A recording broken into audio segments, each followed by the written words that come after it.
Hi, welcome to Brain Booster. Kindly subscribe my channel, like videos and don't forget to press the bell icon. हमारा आज का topic है reading comprehension. तो आइए समझते हैं रीडिंग कम्प्रीहेंशन क्या होती है। इसकी डेफिनेशन है act of understanding what you are reading, intentional, active and interactive process. का मतलब है ये एक एक्ट ऑफ अंडरस्टैंडिंग है कि हम जो पढ़ रहे हैं क्या उसकी हमें समझ आ रही है। ये एक एक्टिव और इंटरेक्टिव प्रोसेस है कि जो कुछ भी हम पढ़ते हैं उसको हम एक्टिवली समझ भी सकें।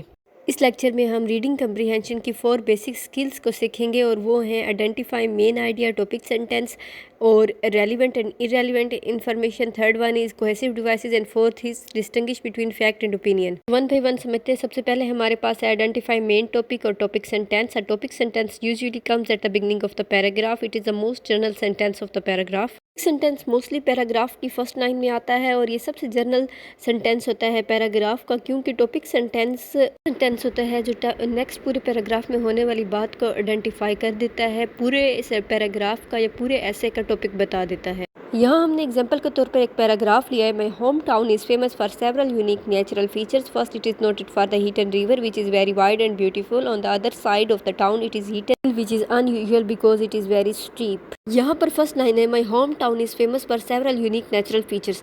यही लाइन जो है टॉपिक सेंटेंस है या मेन आइडिया है, क्योंकि यही पूरी लाइन पूरे पैराग्राफ में डिस्कस हो रही है कि उसके घर के करीब कौन कौन से नेचुरल फीचर्स हैं, इसलिए इसको आप टॉपिक सेंटेंस या मेन आइडिया कह सकते हैं। उसके बाद नेक्स्ट हमारे पास है supporting sentence. Supporting sentence of a paragraph develop the main idea presented in the topic sentence. Depending on the purpose of your paragraph, the sentence which gives explanation of the main idea. Supporting sentence ऐसा sentence होता है जो main idea को support कर रहा होता है और आपके पूरे पैराग्राफ का मकसद बताता है और उसके लिए एक्सप्लेनेशन देते हैं, उसको और ज़्यादा इन्हेंस करके बताता है।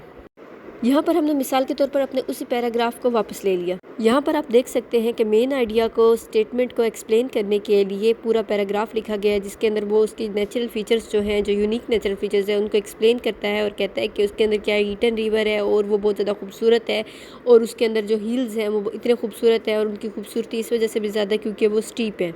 हर वो सेंटेंस जो अपने मेन आइडिया को एक्सप्लेन करने के लिए बोला जाएगा या लिखा जाएगा तो उसको आप सपोर्टिंग सेंटेंस कहेंगे। इसके बाद नेक्स्ट हमारे पास आ जाता है concluding sentence. A concluding sentence sums up the information, it completes the paragraph and restate the main idea.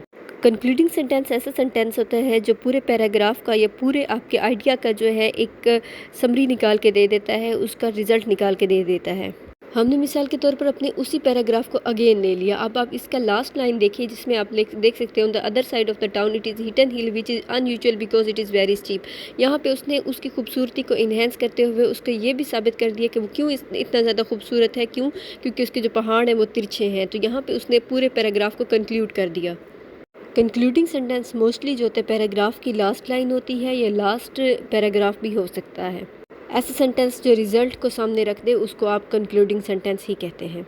इसके बाद नेक्स्ट हमारे पास आ जाता है relevant and irrelevant information. Relevant information any data that applies to the situation और problem that can help find a solution. किसी question के answer के लिए या प्रॉब्लम के सोल्यूशन के लिए जो डेटा रिक्वायर होता है वो बिल्कुल ऐसा डेटा जो हमारी सिचुएशन पे अप्लाई हो रहा हो उसको हम रेलेवेंट इन्फॉर्मेशन कह सकते हैं।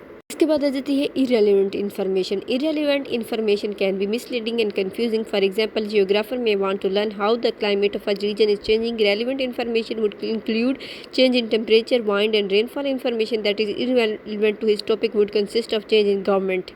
रेलेवेंट इन्फॉर्मेशन जो है वो कंफ्यूजिंग हो सकती है और मिसलीड कर सकती है। जैसा कि यहाँ मिसाल में बताया गया कि एक जियोग्राफर जो है वो देखना ये चाहता है कि मौसम में तब्दीलियाँ किस तरह से आती हैं, तो उसके चाहिए कि वो इस चीज़ को स्टडी करे कि टेम्परेचर और हवाओं की तब्दीलियाँ किस तरह से वाक़या होती हैं।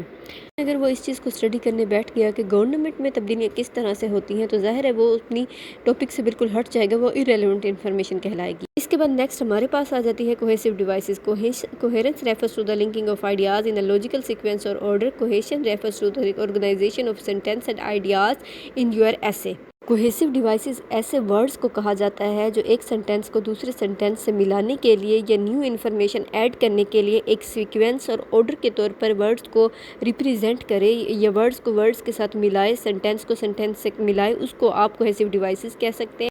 कोहेसिव डिवाइसेस को आप linking words, linkers, connector, transitional words भी कह सकते हैं। कोहेसिव डिवाइसेस हम किस तरह से यूज़ करते हैं ये देखते हैं। एडिशन के लिए हम वर्ड्स यूज़ करते हैं also, again, in addition, additionally, furthermore, moreover, as well as. और कंट्रास्ट के लिए हम यूज़ कर रहे होते हैं on the other hand, however, despite, in contrast with, contrary, compare with, instead of, in spite of.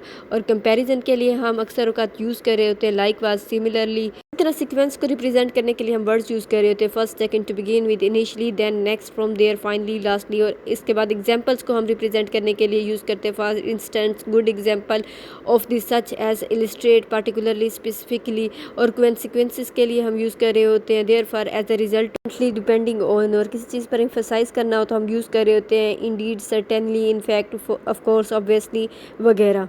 इसी तरह से कंडीशंस को रिप्रेजेंट करना तो हम कहते हैं it, then, unless, whether, provided. और समरी किसी चीज़ की बतानी हो तो हम कहते हैं in conclusion, overall, in short, in brief, sum up, in the whole. और किसी चीज़ की रीज़न बतानी है तो हम कहते हैं because, since, as, so, due to the reason why. Concession के लिए हम यूज़ कर रहे होते हैं ग्रांटेड, कंसेशन, ऑफ कोर्स।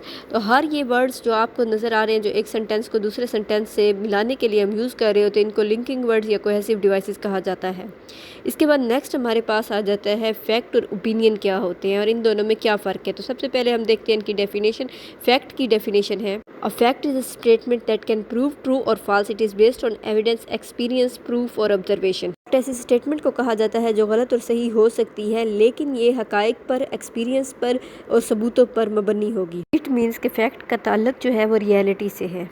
इसके बाद आ जाता है जी कि ओपिनियन क्या होता है। Opinion is an expression of a person's feelings that can not prove based on the fact और emotion and sometime they are mean to be mislead other. Emotion language is neither right nor wrong but how it is use can be positive और negative. Opinion हर बंदे के अपनी राय को कहा जा सकता है। हर बंदे की अपनी फीलिंग्स जिस चीज़ को मानती हैं वो उस चीज़ को अपना ओपिनियन कहता है, उस चीज़ को रिप्रेजेंट करता है। ये गलत भी हो सकती है, सही भी हो सकती हैं। हमारे ओपिनियंस पॉजिटिव और नेगेटिव हो सकते हैं, इसलिए हमें दूसरों के ओपिनियंस की रिस्पेक्ट करनी चाहिए। फैक्ट और ओपिनियन में बेसिक जो फ़र्क है उसको हम एग्जांपल्स के साथ समझते हैं। सबसे पहले फैक्ट है he is working as a doctor in the hospital. तो ये एक हकीकत है, डॉक्टर है तो ऑफ कोर्स वो फैक्ट ही होगा, इसमें किसी किस्म का ओपिनियन नहीं हो सकता। लेकिन इसके बरक्स अगर ओपिनियन को देखा जाए तो पहला ओपिनियन है Afridi is a good player of cricket. ये हमारा ओपिनियन हो सकता है कि अफरीदी एक अच्छा प्लेयर है लेकिन बाकी लोग इसको माने ये ज़रूरी नहीं है। इसके बाद फैक्ट है boiling water Burns the body, कि उबलता हुआ पानी जो है जिस्म को जला देगा। ये एक हकीकत है और इससे किसी किस्म का भी इनकार नहीं हो सकता। उसके बाद है America is a strong country. तो ये एक ओपिनियन, ये मुख्तलिफ भी हो सकता है। उसके बाद फैक्ट है all people must breathe to live. ये एक ऐसी हकीकत है जिससे किसी किस्म का इनकार नहीं हो सकता कि तमाम इंसान जो है उनको ज़िंदा रहने के लिए सांस लेना बहुत ज़रूरी है। इसके बाद लास्ट में हमारे पास एक ओपिनियन है she has an imposing personality.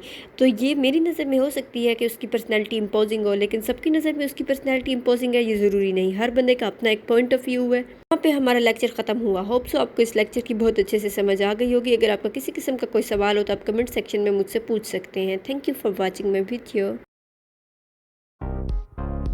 Thank you for watching my video. Don't forget to subscribe my channel.